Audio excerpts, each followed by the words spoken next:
Gracias, hermano. Muy buenas noches, hermanos y hermanas. ¿Cómo pasaron el día hoy? ¿Lleno de bendiciones? El calor pega duro, ¿verdad?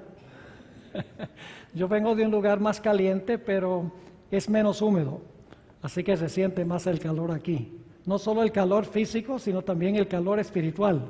Gloria a Dios. Es un placer estar aquí con ustedes para compartir durante estas 3 noches el estudio de la palabra del Señor. Esta noche, antes de abrir la palabra, queremos pedir la bendición especial del Señor al estudiarla. Así que les invito a que inclinen sus rostros con reverencia y vamos a pedir la bendición del Señor. Padre Celestial, en esta noche se haya reunido tu pueblo con la intención de escuchar tu voz. Pedimos, Padre, la presencia de tu Espíritu Santo. Habla a nuestras mentes y a nuestros corazones para que podamos comprender, recibir y vivir el mensaje que tienes para nosotros. Te damos gracias de antemano por escuchar nuestra oración, porque te lo pedimos en el precioso nombre de tu Hijo, Cristo Jesús. Amén. En el año 2010, en la ciudad de Atlanta, en el mes de julio, se celebró la Conferencia General de los Adventistas del Séptimo Día. El último sábado hubo una gran celebración en un coliseo, en un estadio, donde asistieron más de 70,000 adventistas de todas las partes del planeta Tierra. Allí nuestro nuevo presidente, el pastor Ted Wilson, presentó su sermón inaugural para poner el tono de su presidencia. Allí anunció que el tema central y el énfasis de su periodo de 5 años iba a caer sobre el reavivamiento y la reforma en la iglesia. Así que en esta noche quiero comenzar leyendo una cita que encontramos en el libro Servicio Cristiano, página 53. Yo estoy seguro que ustedes han leído esta cita, es muy bien conocida, pero quiero colocar el tono o el marco de lo que vamos a estudiar leyendo esta cita del Espíritu de Profecía. Dice así: un reavivamiento de la verdadera piedad entre nosotros es la mayor y más urgente de todas nuestras necesidades. El buscar esto debe ser nuestra primera obra. Noten en forma clara, sencilla, concisa, la sierva de Dios nos dice que el reavivamiento es nuestra mayor y más urgente necesidad y que debe ser nuestra primera obra buscar el reavivamiento. Ahora quisiera leer otra cita, una cita que encontramos también en el libro Servicio Cristiano, en las páginas 53 y 54, a donde la sierva del Señor habla de reavivamiento y reforma. Ahora añade un término o una palabra adicional que no estaba en la primera cita. Dice allí, en esa cita, tiene que realizarse un reavivamiento y una reforma bajo la administración del Espíritu Santo. Ahora escuchen bien, reavivamiento y reforma son 2 cosas diferentes. Reavivamiento y reforma son ¿qué? 2 cosas diferentes. Pero ustedes notarán que yo allí añadí en corchetes, pero estrechamente vinculadas. Es decir, son diferentes, pero están conectadas, están relacionadas. Sigue diciendo, el reavivamiento significa, y ahora fíjense 3 frases paralelas. El reavivamiento significa una renovación de la vida espiritual, una vivificación de los poderes de la mente y del corazón, una resurrección de la muerte espiritual. 3 formas de decir lo mismo. ¿Lo captaron? Nuevamente dice, una renovación de la vida espiritual, una vivificación de los poderes de la mente y del corazón, una resurrección de la muerte espiritual. Y luego sigue hablando de la reforma. La reforma significa una reorganización, un cambio en las ideas y teorías. Ahora yo pregunto, ¿a nivel de qué tenemos nosotros ideas y teorías? Tiene que ver con qué facultad. Nosotros tenemos ideas y teorías, ¿dónde? En la mente, exactamente. Dice, la reforma significa una reorganización, un cambio en las ideas y teorías, es decir, en nuestra forma de pensar. Y luego dice, en los hábitos y prácticas, tiene que ver con nuestra forma de ¿qué?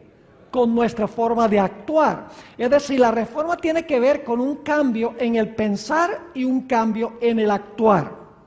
Y luego dice, la reforma no producirá los buenos frutos de la justicia, al menos que esté vinculada con el reavivamiento del Espíritu. El reavivamiento y la reforma han de realizar su obra señalada, y al hacer esta obra, ambas deben combinarse. Ahora vamos a examinar un poquito más la relación entre reavivamiento y reforma. Reavivamiento sin reforma no es reavivamiento. Reforma sin reavivamiento no es reforma. Reavivamiento sin reforma es mero sentimentalismo o emocionalismo. Y reforma sin reavivamiento es legalismo o fanatismo. Voy a repetir otra vez esos pensamientos porque son muy importantes en lo que vamos a estudiar en nuestro tema de esta noche.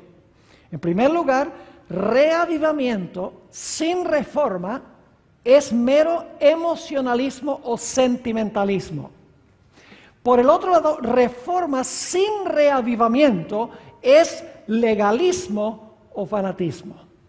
Son dos extremos. Ahora, yo sé que algunos de ustedes probablemente han vivido en las grandes ciudades de los Estados Unidos, como por ejemplo Chicago, Nueva York, en tiempo de invierno. Ahora, yo quiero que ustedes se imaginen, están manejando por una carretera y la carretera está llena de nieve, está resbalosa. Yo pregunto, si el carro se llegara a resbalar, ¿en cuál zanja preferirían caerse? ¿En la zanja derecha o en la zanja izquierda? Y ustedes se ríen, dicen, no interesa. Igual necesitamos que venga la grúa a sacarnos. Esos son los dos extremos. Reavivamiento sin reforma es sencillamente emocionalismo o sensacionalismo. Mientras que reforma sin tener el reavivamiento es legalismo, es la otra zanja. En otras palabras, el reavivamiento tiene que llevar a la reforma. No podemos poner reforma primero y luego reavivamiento. Tenemos que tener reavivamiento, una renovación, una resurrección de la vida espiritual que lleva automáticamente y naturalmente a un cambio de ideas y a un cambio de prácticas o un cambio de conducta. Ahora, en esta noche yo quiero estudiar con ustedes los elementos del verdadero reavivamiento y de la reforma. El primer punto que quiero recalcar es que el hombre originalmente fue creado perfecto. Esto significa que el hombre originalmente estaba vivo espiritualmente. Y como estaba vivo espiritualmente, su conducta reflejaba el hecho de que estaba vivo. Su modo de pensar y su modo de actuar eran perfectos, estaban en armonía con la ley de Dios. Es decir, estando vivos espiritualmente, su pensar y su actuar era en conformidad con la ley de Dios. Pero cuando el hombre pecó, el hombre murió espiritualmente. Y cuando murió espiritualmente, su conducta ahora lo reflejó. Su forma de pensar ahora reflejó esa muerte espiritual. Donde cuando el hombre estaba vivo espiritualmente, su pensar y su conducta eran siempre hacia el bien, naturalmente hacia el bien. Cuando el hombre pecó, ahora la muerte espiritual llevó a un cambio en la forma de pensar y un cambio en la forma de actuar. Quiero que abran sus Biblias conmigo al libro de los Efesios, el capítulo 2 y el versículo 1 y 2, y van a darse cuenta cómo están relacionados la muerte espiritual con la conducta. La muerte espiritual lleva a un cambio en la conducta, en la forma de actuar. Dice allí el apóstol San Pablo en Efesios 2 y el versículo 1 y 2, dice, y de ella recibisteis vosotros, que estabais, ¿qué? No lo tenemos en pantalla, pero dice, estabais muertos, esa es la condición, en vuestros delitos y pecados. ¿Se dan cuenta? Muertos lleva a qué cosa? A delitos y pecados. Y luego sigue diciendo, en que otro tiempo anduvisteis. Tiene que ver, la palabra andar en la Biblia tiene que ver con conducta. Conforme a la condición de este mundo, conforme al príncipe de la potestad del aire, el espíritu que ahora obra en los hijos de desobediencia. Este texto nos dice que estando muertos, anduvisteis conforme a la condición de este mundo. Es decir, la muerte espiritual nos lleva a actuar mundanalmente en nuestra conducta. Ahora, noten lo que dice en Colosenses el capítulo 2 y el versículo 13. La misma idea, que la muerte espiritual lleva a una conducta en desarmonía con la ley de Dios. Colosenses el capítulo 2 y el versículo 13. Dice, y vosotros estando muertos, fíjese, es la condición nuevamente, estando muertos en pecados y en la incircuncisión de vuestra carne, ahí está la conducta, ahí está en la forma de actuar. Sigue diciendo, os vivificó juntamente con él, perdonándoos todos vuestros pecados. Lo que quiero que vean en este texto es que cuando el hombre murió espiritualmente, el resultado fue un cambio en su conducta en violación de la santa ley de Dios. Ahora lo que quiero que noten es que el corazón del hombre es por naturaleza engañoso. El corazón pecaminoso, el corazón que no ha sido regenerado, el individuo que tiene un corazón que está espiritualmente muerto, trata de engañarlo a uno para que uno piense que no está tan mal. Ahora noten lo que dice en Jeremías el capítulo 17 y los versículos 9 y 10. Jeremías el capítulo 17 y vamos a leer el versículo 9 y en unos momentos vamos a leer el versículo 10. Dice en el versículo 9, engañoso es el corazón más que todas las cosas y ¿qué? Y perverso. Y luego termina con una pregunta, ¿quién lo conocerá? Por eso fue que una vez Martín Lutero dijo, le tengo más miedo a mi propio corazón que al Papa y todos sus cardenales. Martín Lutero tenía cierta forma interesante de expresar las cosas. Es decir, cuando estamos espiritualmente muertos y nuestra conducta es una conducta en desarmonía con la ley, el corazón pecaminoso trata de racionalizar, trata de justificar las acciones pecaminosas. Y ustedes notan que le termina con una pregunta, el corazón es perverso, ¿quién puede conocer el corazón? La respuesta viene inmediatamente en el versículo 10. Dios contesta, dice, yo Jehová, que escudriño el corazón y pruebo los riñones para dar a cada uno según su camino, según el fruto de sus obras. ¿Quién es el único que puede conocer nuestro corazón? Dios. Nosotros mismos no podemos conocer nuestro corazón y regenerado, porque es un corazón que está espiritualmente muerto, que lleva a una conducta en desarmonía con la voluntad de Dios.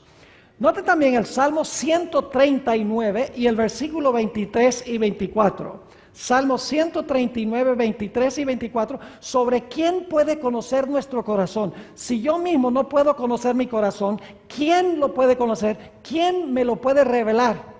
Dice en el Salmo 139, versículos 23 y 24, examíname, oh Dios, y conoce mi corazón.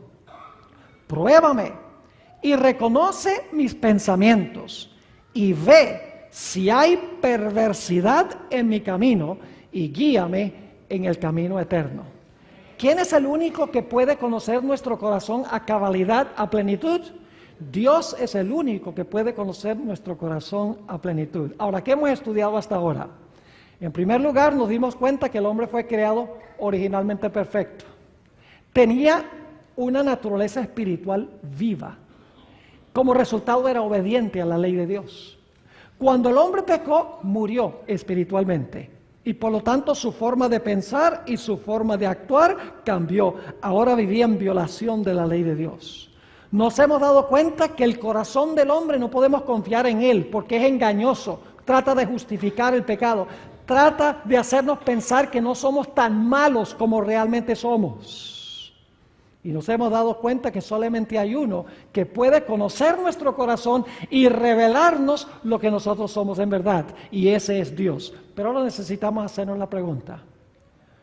¿Cuál es la forma que usa Dios para revelarnos la condición de nuestro corazón? El hecho de que nuestro corazón está muerto espiritualmente y necesitamos un nuevo corazón. ¿Quién es el que nos muestra nuestra verdadera condición? Es Dios. Pero ¿cómo lo hace? Lo hace por medio del Espíritu Santo a través de su palabra. No puede haber reavivamiento y reforma sin la palabra de Dios, porque Dios usa a través del Espíritu Santo su palabra para revelarnos lo que nosotros realmente somos y la necesidad que nosotros tenemos.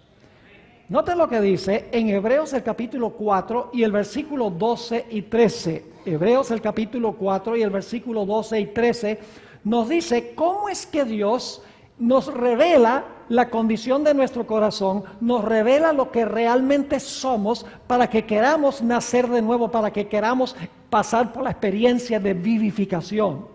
Dice allí en Hebreos 4:12, porque la palabra de Dios es viva y eficaz y más penetrante que ¿qué? Que toda espada de dos filos y que alcanza hasta partir el alma y aún el espíritu y la coyuntura y los tuétanos. Fíjense que es bien penetrante, ¿sí o no? Y luego dice, y discierne los pensamientos y las intenciones ¿de qué? Del corazón. ¿Cómo es que Dios examina nuestro corazón? ¿Cómo es que Dios nos muestra la condición de nuestro corazón? Por medio de la penetración ¿de qué? De su santa palabra. Y luego dice, y no hay cosa creada que no sea manifiesta en su presencia. Antes todas las cosas están desnudas y abiertas a los ojos de aquel a quien tenemos que dar cuenta. ¿Cómo es que Dios nos revela la verdadera condición de nuestro corazón y la necesidad que tenemos? Lo hace a través de su palabra. Su palabra, como espada de dos filos, entra, penetra hasta las profundidades del ser, nos muestra lo que somos y la gran necesidad que nosotros tenemos. Quiero compartir con ustedes un ejemplo para que podamos entender cómo funciona este asunto de la espada, penetrar y revelarnos nuestra condición para que podamos experimentar el reavivamiento o una renovación de la vida espiritual. Quiero leerles un informe que escribió un hermano que se llama L.D. Fleming. Él asistió a una serie de conferencias que dio Guillermo Miller al comienzo de la historia de la iglesia adventista. El pastor Miller estaba predicando en una ciudad que se llama Portland, en el estado de Maine. Y él describe cómo eran las reuniones de Guillermo Miller. Recuerden la ilustración de la espada de dos filos que penetra y entra y discierne y busca y revela lo que está en el corazón. Así describe la reunión del hermano Miller, de Guillermo Miller. Todo está avanzando poderosamente. Anoche unas 200 personas pidieron oración y el interés parece estar cada vez más en aumento. Toda la ciudad está agitada. Los sermones del hermano Miller no asustan en lo más mínimo a sus oyentes. Al contrario, Los que están alarmados son aquellos que no quieren venir a escuchar. Muchos de los que se mantienen alejados y se oponen parecen estar aturdidos o aún alarmados. Pero aquellos que escuchan con sinceridad no se sienten ni aturdidos ni alarmados. Ahora escuchen. El interés que despiertan sus sermones es de índole serena y desapasionada. Lo que quiere decir es que cuando él predica, la gente no anda dando saltos y aleluya y gloria a Dios y emocionándose todos, no. Dice que está escribiendo, el interés que despiertan sus sermones es de índole serena y desapasionada. Es decir, no están involucradas las pasiones, sino el intelecto. Aun cuando este es el reavivamiento más grande que jamás haya visto, no existe un emocionalismo apasionado. Más bien, el mensaje parece arraigarse profundamente en la mayoría de la comunidad.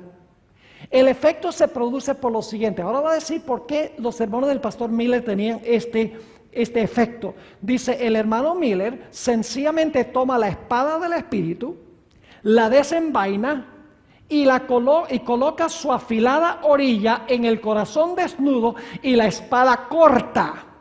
Esto es todo. Ante el filo de esta arma poderosa, la infidelidad cae, el universalismo se marchita, los fundamentos se desvanecen y los mercaderes de Babilonia se maravillan. Me parece a mí que esto debe parecerse más a los reavivamientos apostólicos que cualquier otro evento que hayan visto los tiempos modernos. ¿Qué es lo que daba poder a la predicación de Guillermo Miller? Lo que daba poder, según este testigo ocular, era la predicación de la palabra. La palabra penetraba, entraba y revelaba la condición del corazón y llevaba a la gente a una conversión genuina, a un nacimiento de nuevo, es decir, a un reavivamiento como resultado de la palabra. Ahora, quiero leerles también una cita. Esta es de Elena G. de White. Se encuentra en Signs of the Times, mayo 17 de 1883. A donde ella compara la obra del Espíritu Santo a través de la palabra con la espada, que ya vimos en Hebreos el capítulo 4.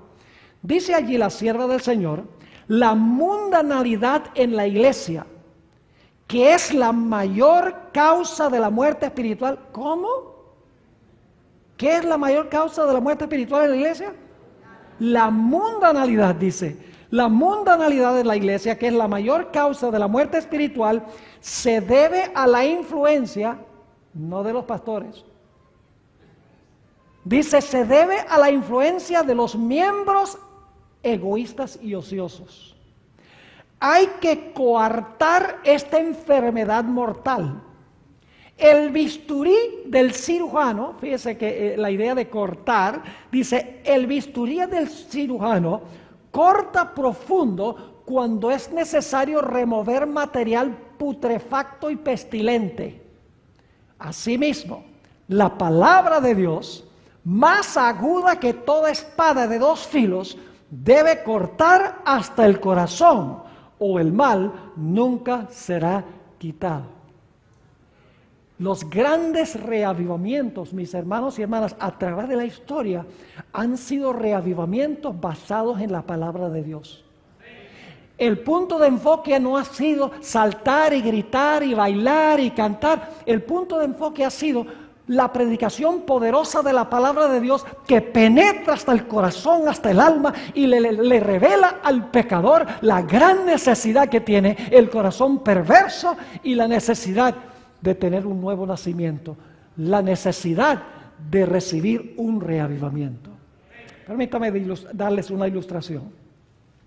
Supongamos que una persona tiene problemas en su vida espiritual con la pornografía, que es un problema grande hoy en día, no solo en la iglesia adventista, sino también en muchas otras iglesias.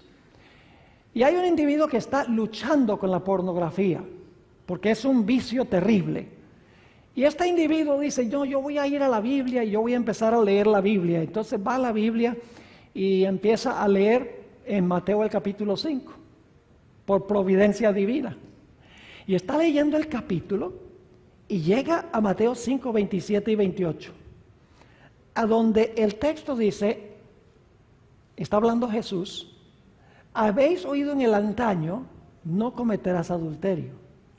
Mas yo os digo que cualquiera que mira a una mujer para codiciarla, ya adulteró en su corazón. Ahora fíjense lo que pasa. Este individuo fue a la Biblia y empezó a leer la Biblia y ahora la Biblia lo está leyendo a él. Porque la Biblia le está diciendo, ese eres tú. Ese es el problema que tienes tú. Él empezó leyendo la Escritura y ahora la Escritura lo está leyendo a él. Y la Escritura dice, ese es tu problema. ¿Quieres que te lo corte? ¿Quieres que te lo saque para que puedas tener nueva vida espiritual? Ahora escuchen bien. Por eso debemos ir a la Biblia con un corazón abierto y un corazón sincero. Si vamos a la Biblia con nuestras ideas preconcebidas, vamos a justificar toda clase de prácticas erróneas. Por ejemplo, hay personas que leen la Escritura y dicen que se puede comer carne de cerdo, ustedes lo saben. Hay personas que dicen que se puede guardar el domingo usando las Escrituras. Hay adventistas que dicen que no hay nada malo con ir al cine, o no hay nada malo con vestirse en cierta forma, o no hay ningún problema con escuchar música mundana.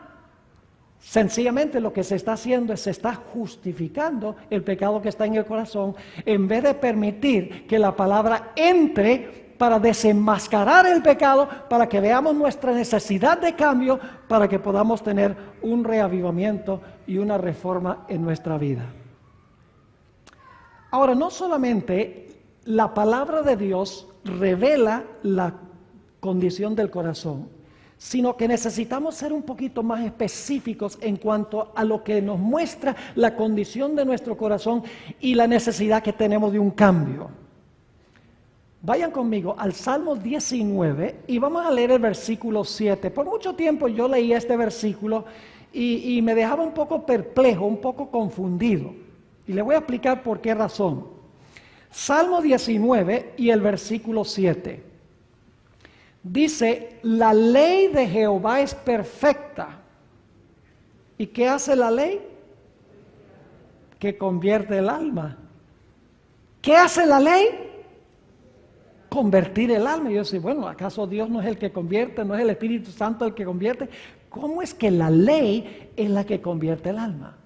Y luego leí en el libro Reflejando a Cristo, página 215, esta cita del Espíritu y Profecía.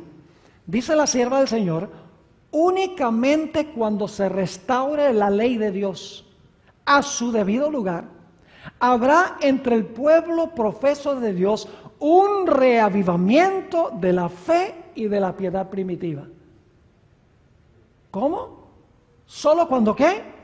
Solo cuando se restaure la ley de Dios a su debido lugar, habrá entre el pueblo profeso de Dios un reavivamiento de la fe y de la piedad primitiva. Y nos preguntamos, ¿qué hay en la ley que convierte el alma? ¿Qué es lo que hay en la ley que trae un reavivamiento de la piedad primitiva? La respuesta es, hermanos y hermanas, que la ley en realidad es un reflejo de Cristo. A veces el problema es que separamos la ley de Cristo. Y pensamos de la ley como una lista de 10 reglamentos que dio Dios en tablas de piedra. Pero saben que la ley de Dios es sencillamente una descripción escrita de quién es Jesús en su persona. Y cuando quebrantamos la ley o pecamos contra la ley, en realidad estamos pecando contra Cristo, porque Cristo es un reflejo de la ley en su persona. Fíjense esta cita interesante del Espíritu de Profecía. Se encuentra en el Comentario Bíblico Adventista, tomo 5, página 1105. Hablando de Jesús, dice, Él era la encarnación de la ley de Dios. Es decir, Jesús era la ley vivida en carne humana. Era una ilustración viva de la ley. Dice, Él era la encarnación de la ley de Dios, la cual es un trasunto. La palabra que se usa en inglés es transcript. Algunos de ustedes saben inglés. Transcript significa transcribir. Dice, Él era la encarnación de la ley de Dios, la cual es un trasunto exacto de su carácter. Es decir, que nosotros no debemos solamente contemplar la ley, sino que debemos contemplar la ley como se revela en quién, como se revela en Cristo. Y cuando nosotros miramos a Cristo, ¿qué vemos? Vemos la ley vivida a perfección. ¿Y cómo nos vemos nosotros en contraste cuando vemos a Cristo en toda su gloria, viviendo la ley encarnada? ¿Cómo nos vemos nosotros? Nos vemos muy pecadores en contraste al mirar la ley, al mirar a Cristo como se revela en la ley. Y entonces nos pasa lo que le sucedió a Isaías cuando dijo, estoy deshecho. Nos sucede lo que sucedió con el apóstol Pedro cuando después de la resurrección le dijo a Cristo, apártate de mí que soy hombre pecador.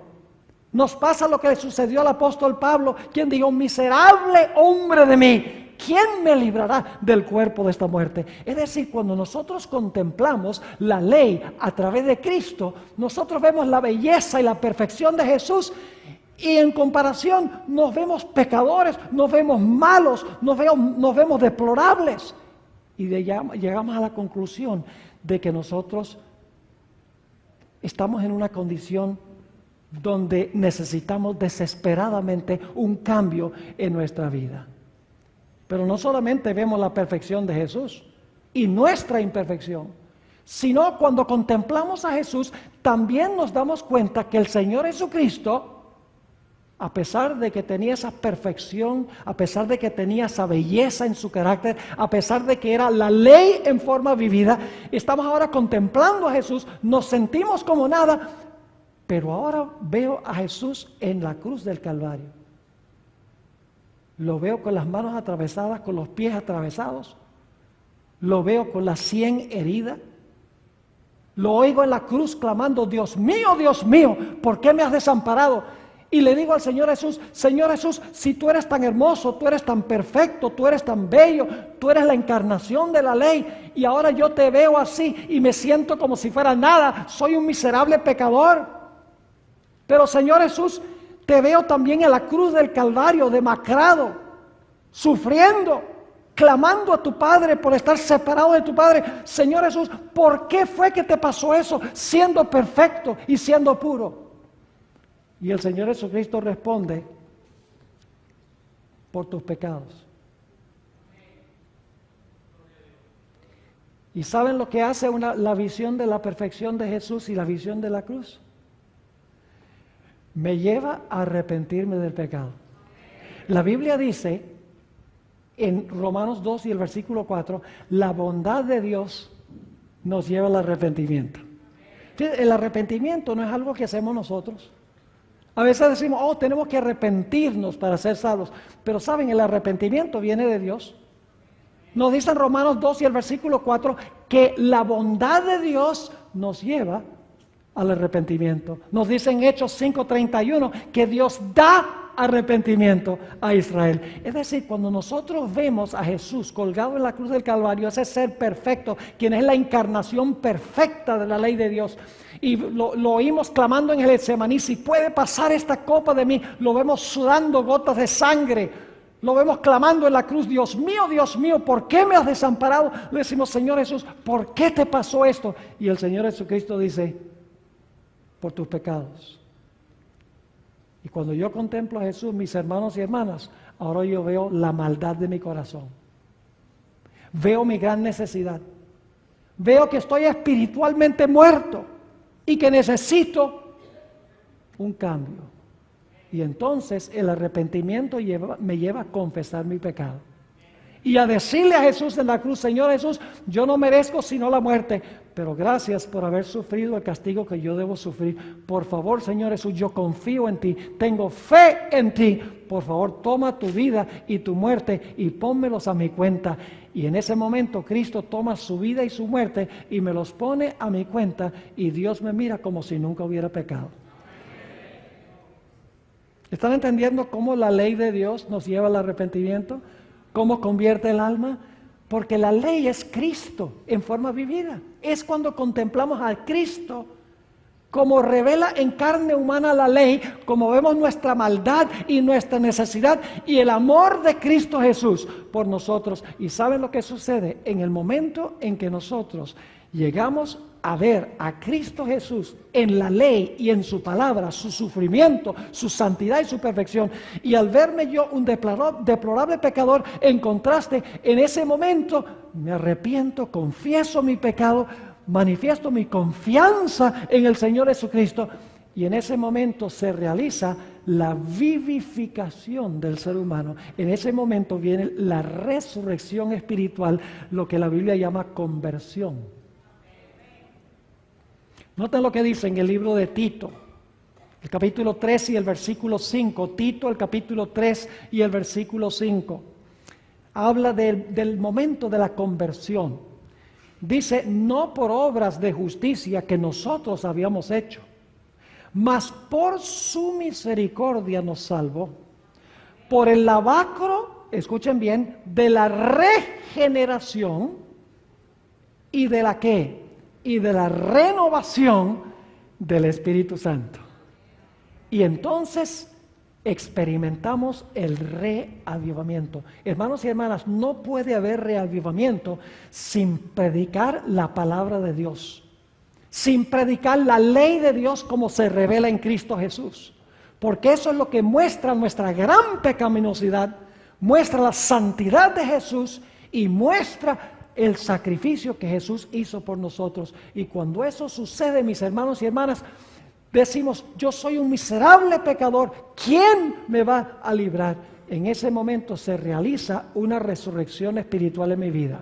Y escuchen bien, cuando se realiza esa resurrección espiritual en mi vida, del reavivamiento ahora fluye reforma.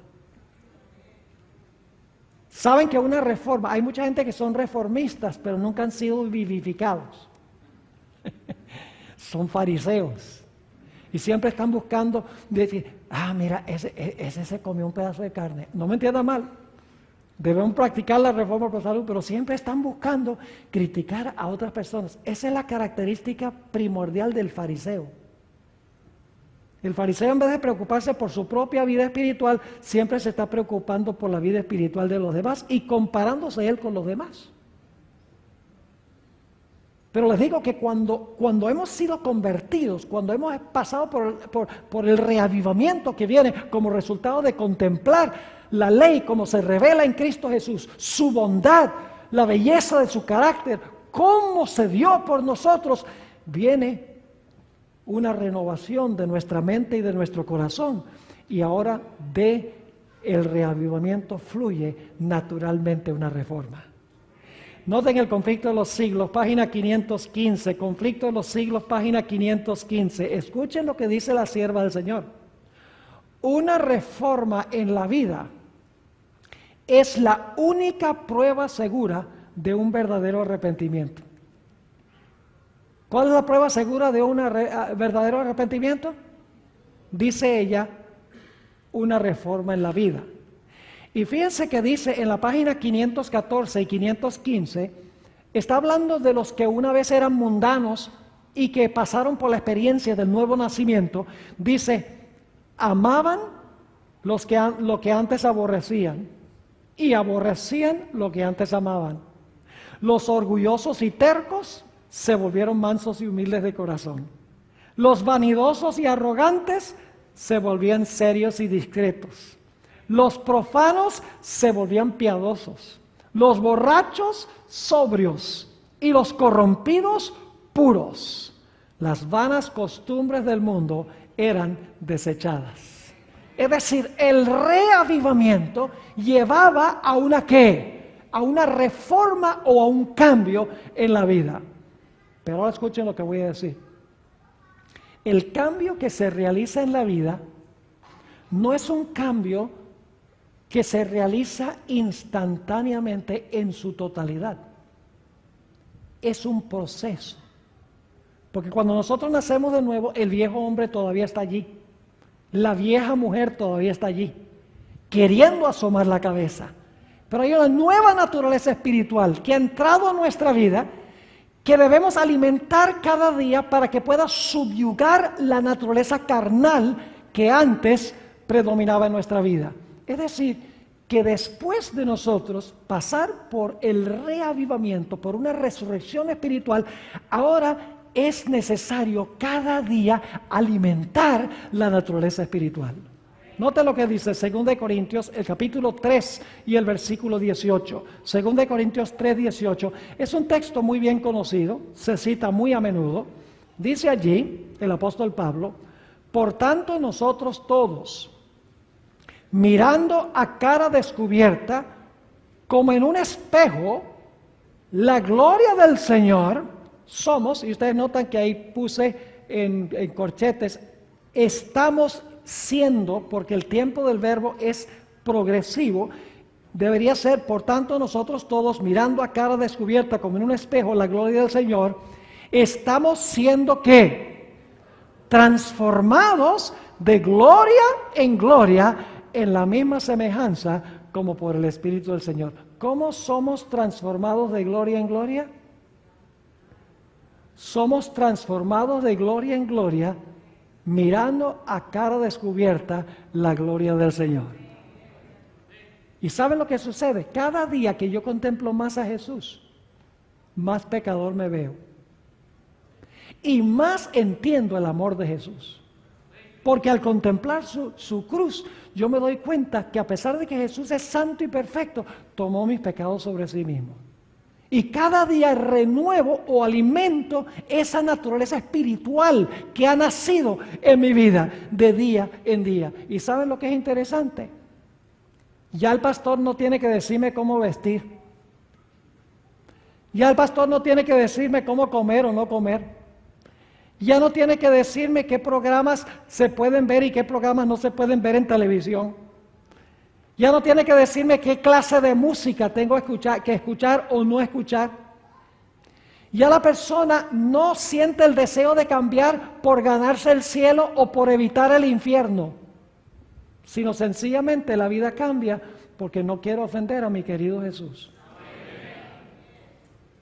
Porque su cruz demuestra lo que el pecado costó.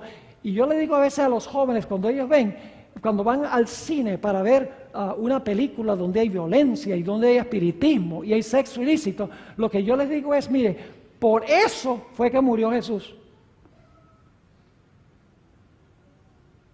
¿Sí o no? Por ese acto de ir a ver esa película murió Jesús, porque nosotros somos transformados por lo que nosotros ¿qué?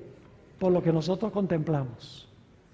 Así es que alimentamos nuestra nueva vida, nuestra vida espiritual. Es decir, nacer de nuevo no es lo último, es el primer paso.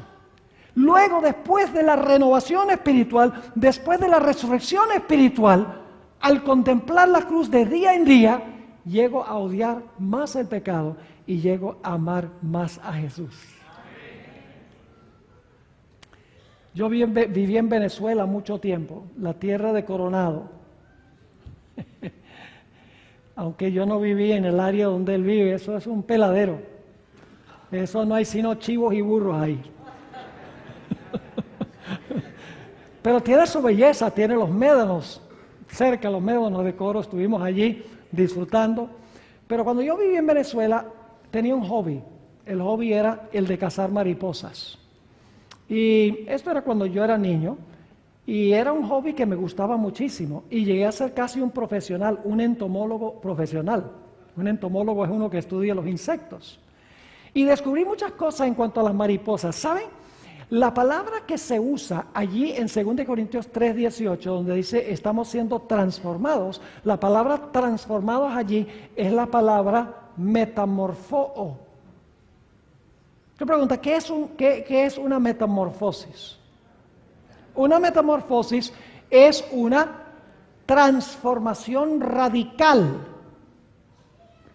Por ejemplo, un gusano. ¿Saben que una mariposa tiene dos nacimientos? Primero nace como ¿qué? Como gusano. Y el gusano se arrastra por el suelo. Y el gusano come del árbol o de la planta, la mata, a donde fueron colocados los huevos de la madre mariposa. Y el gusano crece a medida que come y se vuelve un gusano bien grandote, pero sigue siendo gusano. Pero luego el gusano se sepulta en una crisálida o en un capullo. Fíjese, ahí tiene uno el simbolismo del bautismo, que es el rito oficial, cuando uno oficialmente está diciendo, estoy dejando el mundo atrás y estoy naciendo de nuevo en Cristo Jesús. Y entonces se entierra en la crisálida o en el capullo, y después de varios días el capullo empieza a sacudirse violentamente, y entonces se abre el capullo, ¿y sale qué? Y sale una mariposa. ¿Qué ha sucedido? Una metamorfosis. Ahora yo pregunto, ¿una mariposa es un gusano con alas? No, una mariposa no es una modificación del gusano, no es un gusano con alas, no, es una transformación radical. Yo pregunto, ¿el nombre cambia? Sí, ya no se llama gusano, se llama mariposa. ¿Sus hábitos cambian? Claro, ya no se arrastra, sino que vuela. ¿Su apariencia cambia? Ya no infunde terror, sino que es un animal bello. ¿Cambia el lugar donde vive? Claro que cambia el lugar donde vive. Es una nueva creación. ¿Y cómo llegó a ser mariposa? ¿Porque se esforzó por ser mariposa? No. ¿Por un qué? Por un milagro, no por esfuerzo.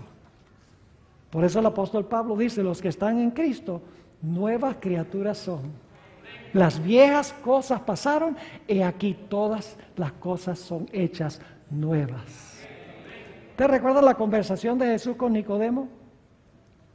Nicodemo pensaba que él era muy santo y muy bueno porque él guardaba la ley.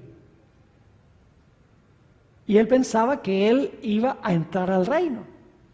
Pero dice, bueno, por si acaso le voy a preguntar al maestro, a ver. Le pregunta, bueno, ¿qué necesito hacer yo para finalmente estar en el reino? El Señor Jesucristo, es muy sencillo, tiene que nacer de nuevo. Del agua y del Espíritu. Eso fue algo nuevo para Nicodemo, porque Nicodemo pensaba que guardando la ley, él se iba a salvar. Ahora, fíjense lo que dice la sierva del Señor. Esto se encuentra en El Deseo de todas las gentes, página 143. Escuchen bien. El gusano no se convierte en mariposa porque se esfuerza por ser mariposa, sino por un milagro. Dice, el que está tratando de alcanzar el cielo por sus propios esfuerzos, por sus propias obras, observando la ley, está intentando lo imposible. Eso es reforma sin qué? Sin reavivamiento. Sigue diciendo, no hay seguridad para el que tenga solo una religión legal. Solo una forma de la piedad. Escuchen esto. La vida del cristiano no es una modificación o mejora de la antigua, sino una transformación de la naturaleza. Se produce una muerte al yo y al pecado y una vida enteramente nueva. Ese cambio puede ser efectuado únicamente por la obra eficaz de ¿qué? Por la obra eficaz del Espíritu Santo. Y claro, después de la transformación, ¿qué tenemos que hacer? Tenemos que permanecer en Jesús. Y déjenme darles una ilustración para que puedan entender. En Venezuela yo iba a cazar mariposas a un parque nacional que se llamaba Parque Nacional Henry Pittier. En una región que se llama Guamitas, cerca de la ciudad de Limón. Y yo recuerdo la primera vez que fui a ese parque nacional, yo llevaba mi malla de cazar mariposas, mis tablitas, llevaba mi frasco de veneno, tetracloruro de carbono, que uno mete la mariposa y ¡puf! Se abre la sala y está muerta en solamente 1 o 2 segundos. Es mortal. Y yo entré con la malla y veo esta mariposa azul, de esas grandes, y dejo todo allí y me pongo a perseguir esa mariposa. Y es de esa clase de mariposa donde uno le tira la malla y sube, y luego le tira la malla y baja. No vuela derecho, sino para arriba y para abajo, para arriba y para abajo. Y bueno, yo estaba tropezándome con las matas y con los árboles y medio cayéndome con piedras. Y yo vi que el que atendía al Parque Nacional estaba parado ahí, estaba riéndose. Y entonces pues no pude agarrar la mariposa, entonces me dice, ¿qué estás haciendo? Le digo, estoy cazando mariposas. Dice, ¿y por qué te estás matando? Dice, lo único que tienes que conocer es la debilidad de esas mariposas. Y le digo, bueno, ¿y cuál es la debilidad? Ah, le gustan mucho los guineos. Ah, le gusta, y mientras más maduro, más le gusta. Ah, así es la cosa. Dice, cómprate un guineo, lo traes y lo pones en el suelo y te vas media hora y regresas, vas a ver varias de esas mariposas ahí paradas en el guineo. Interesante, digo yo. Y me fui, puse el guineo, me fui. Y regresé y había 6 mariposas de esas azules paradas ahí sobre el guineo. Y fue facilito, con la malla, ¡pum! Se la puse encima, 6 mariposas de un solo golpe, sin nada de esfuerzo. Yo dije, eso está bueno. Ahora, fíjense lo que sucedió. Pasé varios años sin ir a ese parque nacional. Después de varios años regresé, entré con mi malla y con mi frasco y con todo mi equipo. Y cuando entré por la puerta del parque, estaba el ranger, el que estaba atendiendo el parque, y me dice, ¿para dónde vas con eso? Y yo le dije, no, voy a cazar mariposas. Él dice, no puedes cazar mariposas aquí. Le dije, ¿por qué? Si yo cazaba mariposas aquí hace algunos años. Dice, no, pero desde ese tiempo esto ha sido proclamado un refugio nacional. Aquí no se puede cazar mariposas, no se puede matar nada, no puedes agarrar las flores, nada. Todo está protegido. ¿Sabe lo que hice yo? Me salí de la cerca del parque con mi guineo y tiré el guineo fuera del parque. Y cualquier mariposa que se saliera del refugio y cayera en el guineo era presa segura. Mis hermanos y hermanas, nada más porque hemos nacido de nuevo por un milagro de Dios, no significa que estamos absolutamente seguros, al menos que permanezcamos en Jesús. Porque el gran cazador, Satanás, está bravo porque hemos nacido de nuevo y va a hacer todo lo posible por recuperar lo que él ha perdido. Mis hermanos y hermanas, lo que necesitamos en la iglesia no es solo una reforma. Lo que necesitamos en la iglesia es un reavivamiento de la vida espiritual que lleva a una reforma. Y el reavivamiento no puede venir sin hacer que la palabra de Dios sea central, sin hacer que la ley de Dios sea central, sin que dediquemos tiempo para meditar y dejar que la palabra entre. La palabra, dicho sea de paso, es Jesús, que entre, que busque el pecado, que lo corte y lo saque antes de que el cáncer del pecado nos mate a nosotros. Pero ¿saben lo que sucede? La mayoría de los reavivamientos que hay en el mundo cristiano hoy no son de esta clase. Aún en la iglesia adventista nosotros pensamos que para tener reavivamiento tenemos que aprender a adorar como los demás. Y tenemos que usar la música de los demás. Y tenemos que usar los métodos de evangelismo de los demás. Y que entonces cuando tengamos una música más upbeat, cuando tengamos servicios religiosos que entretengan, entonces vamos a tener un reavivamiento. Hermanos y hermanas, ese no es el camino correcto. Cuando yo llegué a la iglesia que pastoreo ahora, hace 17 años, una iglesia de 1,200 miembros, en un buen sábado tenía una asistencia de 150. En la iglesia tenía un grupito pequeño que me dijo, apenas llegué, dijeron, pastor, lo que necesitamos hacer aquí es hacer más contemporáneo el servicio religioso para que la gente quiera venir a la iglesia. Dice, necesitamos sintetizadores, necesitamos tambores, necesitamos un grupo de alabanza que anime a la gente. ¿Saben que eso es como una inyección de adrenalina? ¿Y qué pasa después que se va la adrenalina? No queda absolutamente nada. Y yo le dije, mire, no, mientras yo esté aquí no va a pasar eso. El reavivamiento en esta iglesia no se va a basar en asuntos artificiales, se va a basar en la predicación de la palabra del Señor. Llenar la iglesia con métodos de esa índole no logra nada. lo que hace es llenar la iglesia de un montón de gente egoísta que quiere adaptar la adoración a Dios de acuerdo a sus gustos. ¿Saben cuál es uno de los grandes problemas que tenemos? Es que nuestra adoración se ha llegado a enfocar en el adorador en vez de enfocarse en el que adoramos. Ah, la música que a mí me gusta. Ah, no, yo quiero venir vestido como a mí me gusta. Yo quiero que se tengan programas como a mí me gusta. Hermanos y hermanas, venimos a la iglesia con el fin de adorar a Dios. Ahora permítanme mencionarles para cerrar algo muy importante en cuanto a los reavivamientos falsos que menciona la sierva del Señor al final del tiempo. No se van a basar en la palabra de Dios. Yo pregunto, ¿ustedes han visto en la iglesia adventista recientemente el deseo de tener reavivamientos usando estos métodos de adrenalina? Está pasando.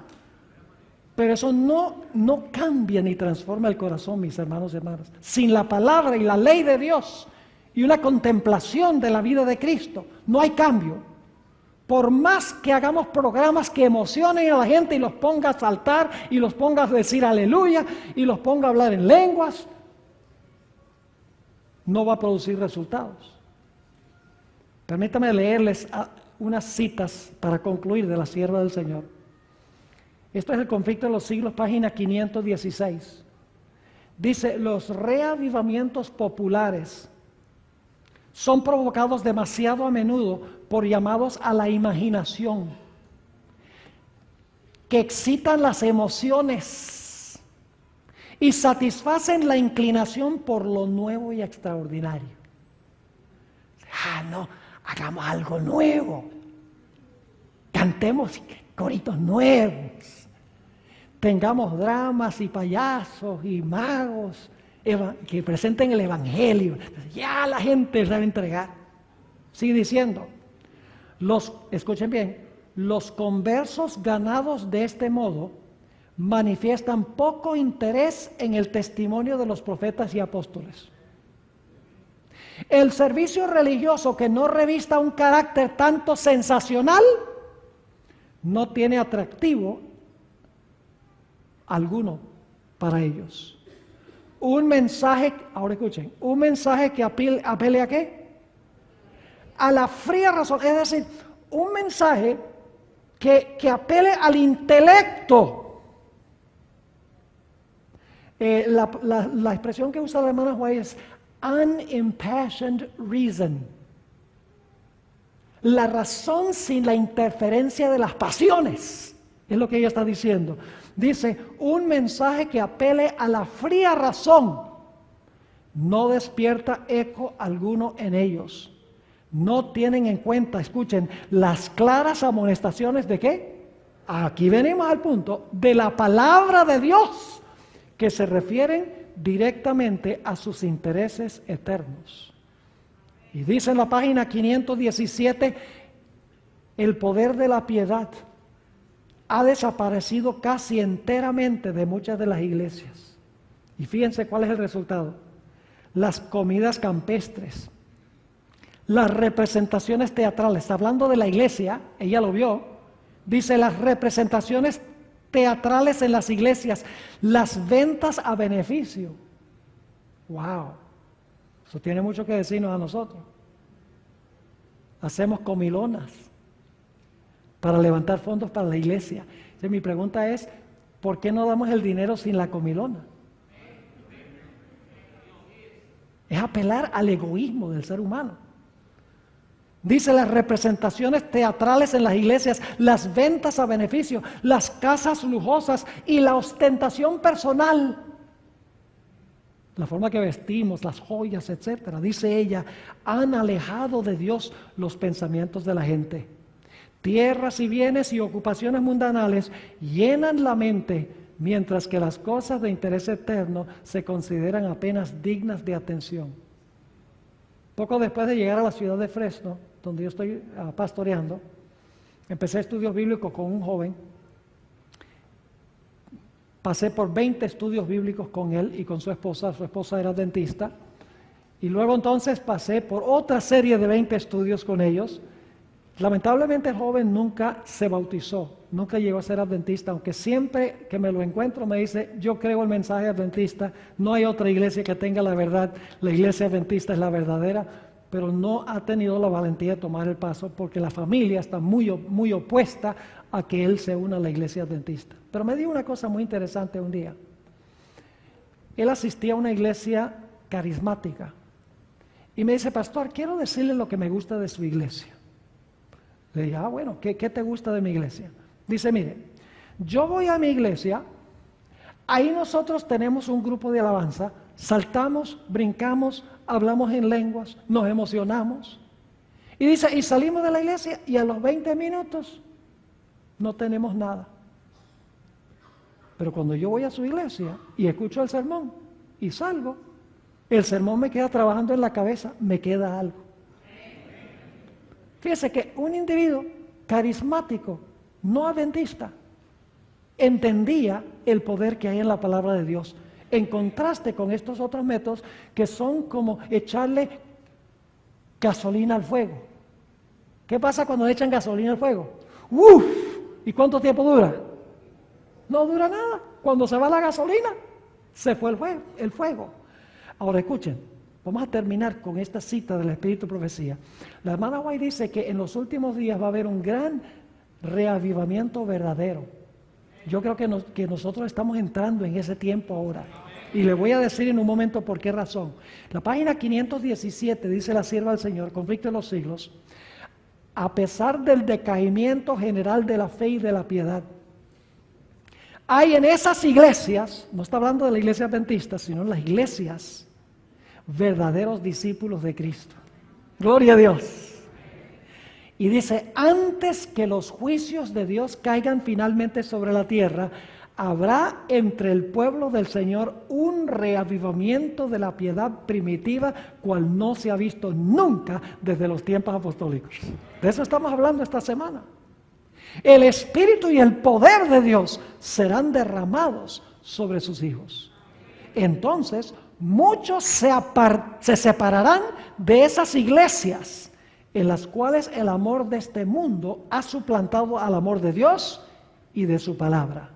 Muchos, tanto ministros como laicos, aceptarán gustosamente esas grandes verdades que Dios ha hecho proclamar en este tiempo. Fíjense, esas grandes verdades que Dios ha hecho proclamar en este tiempo a fin de preparar a un pueblo para la segunda venida del Señor. Cuando la hermana White dice esas grandes verdades que Dios ha hecho para proclamar en este tiempo, está hablando de verdad presente, a fin de preparar un pueblo para la venida del Señor. ¿Ustedes creen que el diablo sabe que ese reavivamiento está a la vuelta de la esquina?